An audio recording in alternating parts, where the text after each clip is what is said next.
Honestly, we're going into what I think is one of the most joyful parts of the symposium, and that is our awards. So all of the we already have some of them up there, nominators and awardees and such get over into the staging area. So we're super honored that we have had 2 different awards that have been established at IHPS that are not, you don't have to be an IHPS person to get the award, but you know, we have also a very big tent, so you can go on our website and apply to become affiliated with IHPS very easily. So we have these 2 awards. The first one that was established quite a number of years ago when Claire Brindis was director, and it was to honor Professor Harold Luft. So come on up, Hal. I will briefly introduce him. Hal is a health economist, one of the dismal profession, and is, you know, a well-regarded book writer, scholar, researcher, did a lot of really foundational work around healthcare competition and costs. But I think in many ways what Hal is best known for is his mentorship. And that is something that we know was also very deep and dear to Phil Lee, and Hal also viewed that as one of his primary roles, was to facilitate the next generation of researchers that would help solve the problems that we all knew would continue to emerge and shape and change over time. So the Hal Luft Mentorship Award was established upon his retirement to honor mentorship at UCSF, and so I'll hand it to Hal to talk about that award and this year's the next introductions associated with the award presentation. Thank you very much, Joanne. I'm very pleased to be here and also to be part of the group that's supposed to bring some joy. The policy issues we face today, as you've just heard, the data at our disposal, the research methods available are all so different from what those of us in my generation had 50 years ago. Yes, 50 years ago. I remember those days. The need for mentoring, however, remains, and indeed, maybe even more important today. Mentoring is helping young and not so young people grow and succeed when facing challenges in grant writing, in undertaking research, in dealing with the publication process, in engaging with policymakers. And I encourage you to go back to Jeffrey Renos's last text slide. That is sort of a guideline for what mentoring is supposed to be helping with. And in dealing with challenges in the workplace environment or in achieving work-life balance. It's one of the most important things those of us who are faculty do. And in my experience, unlike my experience in classroom teaching, where I usually had the answer, my challenge was presenting things sufficiently clearly that they would come across. In mentoring, there was rarely a right answer. You need to be there for the mentee, work with her or him through the issues and challenges until some clarity came forward and we were able to move on. Mentoring is truly one of the most fulfilling aspects of my career. Now, today we're here to honor Dr. Louise Walter. She's an exemplar of an outstanding mentor. Abby Shatkin-Margolis will tell us more about Louise was nominated. Abby.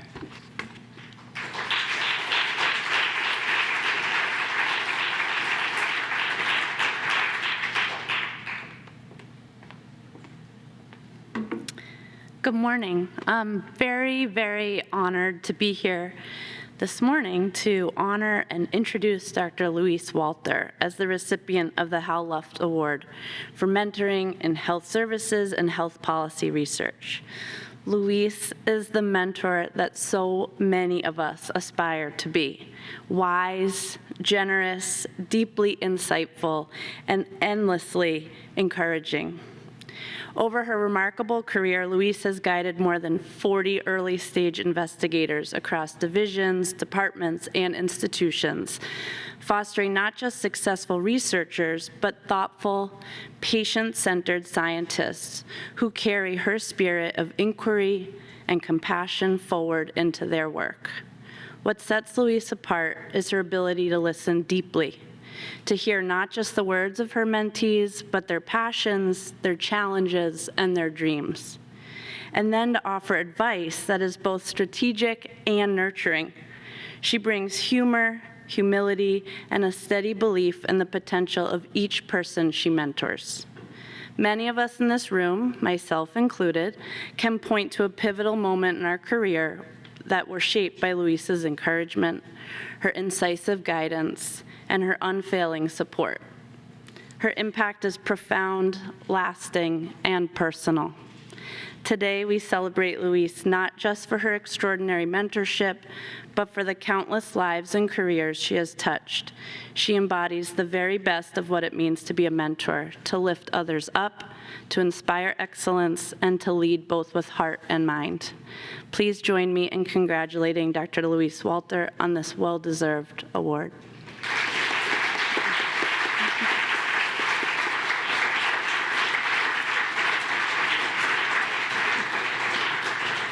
Thank you so very much for that wonderful, lovely introduction. I'm very, very honored to have this award or to receive this award. And certainly during these difficult times, I was saying it was so nice to get an email with good news about receiving this award. And then that was further amplified by the many emails I received of people just congratulating me after I received the award. And what I noticed in a lot of the emails is they also said about the tremendous impact that Hal Luft had on their careers. I'll paraphrase one of them. Hal's combination of empathy, incredible intelligence, ability to communicate complex issues continually astounded me, and I still treasure his advice to this day. This was an email from a postdoc in health services research from years ago. And then it was interesting, those emails that said, how much Hal had affected their, really improved their career. They also said, well, I know that you also care equally about your mentees, and I sure hope we're able to help our early career faculty navigate these complex waters. So there was that feeling that, oh my gosh, we really have to help our folks, and now more than ever. So, mentoring's always been essential in academic medicine, but certainly now more so than ever. So I thought I'd take my few minutes and talk a little bit about how do you build a culture of mentoring, because that's really what it takes. It takes a village. So building a culture of mentoring has been a priority of the UCSF Division of Geriatrics, since I've been a fellow 25 years ago. And so what do I mean by building a culture of mentoring? So building a culture of mentoring requires faculty in each division or in each group to establish core values and a shared sense of norms around mentoring, and then to articulate a shared commitment to these values and norms to create a setting where mentoring is truly valued. For example, being a research faculty in the Division of Geriatrics, writing grants and papers are important, but it is not the only thing. We are very committed to developing ourselves as mentors. And what I mean by that is mentors who are committed to developing other people in aging research, and that we find real and true joy when other people succeed. So I think that's sort of one of the hallmarks of mentoring. And this starts when, having our early stage faculty and fellows feel very supported and mentored, rather than sometimes I see sink or swim kind of mentality in other groups, like, oh, I hope they make it, but if they do, but you don't want that. You want people to feel supported and mentored at an early stage, so that when they become successful associate professors, they've had the amazing role modeling, right, to look at in terms of the outstanding mentorship they received, and they also want to pay it forward. They want to pay forward that mentoring that they've received, and that's how you build, a culture of mentoring, where you value the development of other people and you find joy in seeing other people succeed. And that is actually summed up. I was actually looking through some of the publications about Hal, and I found this quote that I thought really embodied this idea of amazing mentoring. So this said about Hal: he fully embraces the realization that when articles stop referencing your work as a standard and instead reference the work of a former student, fellow, or early career faculty, that's a sign of successful mentoring. So it's when your mentees are now the ones being in the spotlight. So I also want to take this opportunity to shine the spotlight on Abby, to really thank her again for nominating me for this award. Abby's one of my newest mentees, faculty member in OBGYN, who's just doing fabulous research on improving patient-centered, goal-directed care of older women who have pelvic floor disorders, which can be really debilitating. And I know her work is just going to have an amazing impact in the world, and I feel very honored and glad that I'm part of this work. So thank you, Abby. And that also brings me to the point that I've always enjoyed mentoring. Well, there's different types of mentoring that you can do. Both, you can do it within your exact area of interest. So I do a lot of my research in cancer screening in older people, but I also enjoy mentoring people who are doing aging research that's, in areas that are different from mine, that really expands my creativity and thinking about things. And I think my focus on aging, that's been my focus, is that it allows me to have a little bit of a broader approach to mentoring, because aging isn't a single disease, right? And it affects so many different areas. In fact, I was thinking, it's hard to think of areas in research that aging doesn't affect. Even pediatrics, I was saying, well, gosh, look at all the grandparents raising their grandchildren. So even in pediatrics, you have to think about aging. So having this focus on aging has allowed me to have a broader experience of mentoring. And then also when I became division chief of geriatrics, I expanded my mentoring beyond research faculty. So I have really enjoyed mentoring education faculty, clinical faculty, and I think that's really also helped me think, how can I really move the field of aging forward and help my evolution and growth as a mentor. And lastly, in addition to building a culture of mentoring that crosses different fields, different mission areas, research, education, and clinical, I'd also be remiss if I didn't talk about that there's different models of mentoring, right? It's not always just having a more senior career mentor paired with a earlier stage career person. And I've definitely benefited from all the different models of mentoring in my career. So I thought I'd end with basically an idea that when I read Michelle Obama's book titled Becoming, I thought, oh, this actually reflects on mentoring. So Michelle Obama states that we should have 3 types of friends. One who walks ahead, who we look up to and follow. One who walks beside us, who's with us every step of our journey. And one who we reach back for and bring along as we've cleared the way. And I think you could say the same thing about mentoring. We should have at least 3 types of mentors. One who walks ahead, who we look up to and follow, such as Hal Luft, or I'll do a shout out to Ken Kavinsky, who's been that mentor for me, a mentor who's inspired, guides, motivates us to want to make a difference in the world. We also need peer mentors who walk beside us, provide a lot of support and understanding throughout our journey in academic medicine. And we absolutely need mentees that we reach back for and help them succeed after we've made our own progress. And I also have learned so much from my mentees in terms of the creativity and new ideas that they bring to our field. So with that, I'll pause or I'll end, and I'll just say thank you again for this wonderful honor.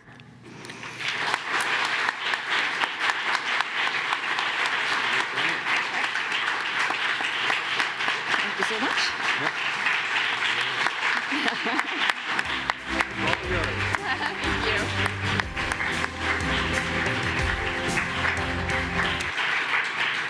So in addition to the beautiful plaque that Louise gets, we also have these hanging in our office. I will note that this is the second plaque that's now filled up to here. So she is joining a really august group of people who've been previously awarded, some of whom I see in this room. And no good deed goes unpunished. She'll be on the committee next year to look at the new people. So now I'm thrilled to invite up the next awardees. So Dr. Claire Brindis was the director of IHPS, preceding me. As I mentioned, she was the originator of the idea of a UCSF Health Services Research Symposium, for which we should all be grateful that she had that vision that we have been able to carry forward. Dr. Brindis's work is internationally renowned, and really one of the hallmarks of her work has been real meaningful community engagement and service in her research. And that is the focus of her award, is to award scholars at UCSF who are doing health services research, but their lens is engagement and service to the communities where their research touches. So I will now hand it off to Claire for this award presentation. Thank you. Thanks, Joanne. Here's my joy. My shoes are joyful. I want to thank Joanne, and I also want to thank Beth for doing all this magnificent work to have our special program today, which is really outstanding. And I have to say that in 2023, when this award was established, it brought tremendous satisfaction to me, because for so many years, community was not acknowledged as a major partner. And I define community in the broadest way, from the individuals who live and work and who live experiences shed light on our work, all the way through various communities of different types of stakeholders that we also need to acknowledge. I've been very blessed to have many mentors, many leaders who've touched my life, and so the fact that this award acknowledges the importance of bringing us all together, it's a stone soup approach to how we have to make progress, especially in these very difficult times. And giving voice to these communities is what really has shaped my career and has hopefully shaped many others. It's tremendously satisfying for me to see how community-engaged research, translation and interpretation of evidence for policymakers is now bread and butter for so many others. And I'm thrilled with the work that Hillary Seligman and Laura Schmidt are doing with their Impact Project, where they're actually training the next generations of individuals to do this kind of research, translation, implementation, and advancement.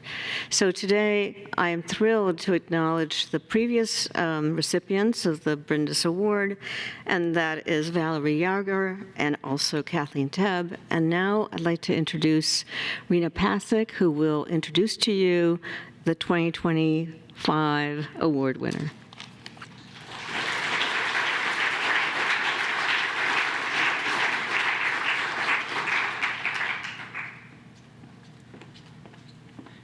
Good morning. This is really a tremendous honor. I have had more than 30 years of work, career dedicated entirely to, say the words with me, diversity, equity, and inclusion. Proud to have worked and had the opportunities to work in those areas, which are more important now than ever. And one of the greatest privileges of that career has been the opportunity to mentor, work with, befriend, and love Dr. Nynika Palmer. There are three pillars to, as I see it, in the work to reduce health disparities. Research, of course. Community engagement, which has finally really become a thing. It sure wasn't when I started long ago. And training of future leaders who should overrepresent people who are experiencing health disparities. And Nynika is the whole package. She works, to say she works tirelessly, of course we all do, but her passion and dedication to all these areas is really unparalleled. And I'm going to give an example from her research that is quite unique. In my experience. Her passion is working with African-American men, disadvantaged African-American men who are experiencing health disparities and particularly prostate cancer. She chose for her research to do something many people would be afraid to do. She really threw herself into the minds and lives of these men. She does in-depth ethnographic research and quantitative research. She is the full package in terms of being facile in mixed methods, does both sides of that incredibly well. But she sits down with individual men who have been just diagnosed with prostate cancer and supports them, advocates for them, but delves deeply into what is going on with them, what they need. I don't think anyone, any other researcher has the depth of insight to this extremely important population that Dr. Palmer has. In the community realm, she established a support group for Black men dealing with prostate cancer that has groups on both sides of the bay. There are no women allowed, except Nainika, because she is just completely trusted. She has built the credibility with these men. They don't see a gender difference. They can talk about anything and everything with her. And she has also developed other large community activities, events. She's just known. She has put in the hours and incredible blood, sweat, and tears to be a part of the community. And all of that has come together to enable her to be the stellar researcher who is really charting new territory. So it's just a tremendous honor to be able to introduce and be part of this award for Dr. Nainika Palmer.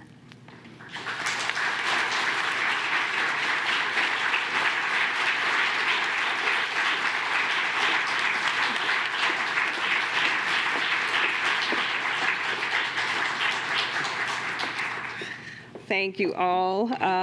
Thank you, Rena. It's such an honor to receive this award, particularly since Rena helped recruit me here back in 2013. And I'm so grateful to be here to have the opportunity to do the work that I'm passionate about. That's why I chose to come to UCSF. So I just have a few words. Just want to say I'm deeply honored and humbled to receive this award. I want to express my heartfelt gratitude to those who nominated me, Drs. Bimla Schwartz, Ben Breyer, Peter Carroll. And I also want to thank the review committee for this recognition and so many of the mentors, including Rena and several other people who are in this room. All of your kind words and acknowledgement mean more to me than I can possibly convey today. This recognition is not just mine. It belongs to the community members that stood by me, collaborated with me, and believed in our mission to improve the health and well-being of African American men facing prostate cancer. I especially want to thank the community members, my mentors, and sponsors. We all need some sponsors, who have supported me since I joined UCSF in 2013.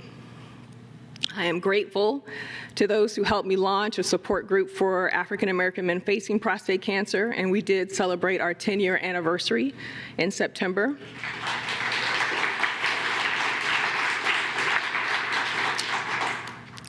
I am grateful to those who persist to attend this group, to pay it forward. And I'm grateful to the prostate cancer thrivers committed to serving on my advisory board, which has led to interventions to enhance prostate cancer care in our clinics. Your support has been invaluable, and together we made strides towards a more equitable and compassionate healthcare system.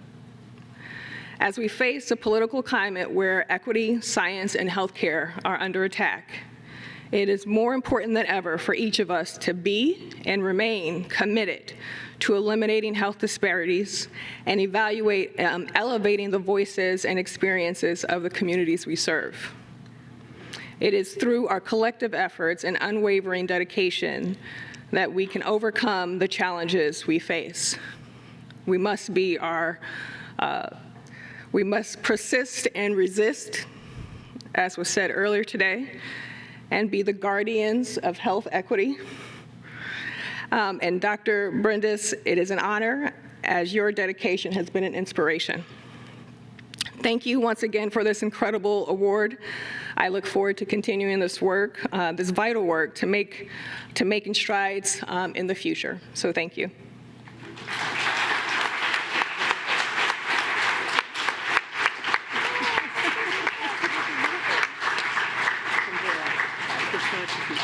Oh.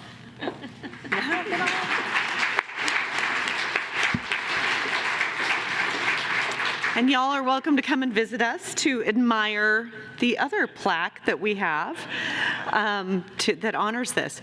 Thank you, everybody, for honoring these awardees. I hope that they inspire all of us to be engaged with communities, to advocate for the patients and the populations that we want to be healthier, and also the mentorship and the importance of walking alongside people, pulling people up, and kind of giving people a shove forward when they need it. Enjoy the passing period before we get to the breakout sessions, and then we'll see y'all at lunch.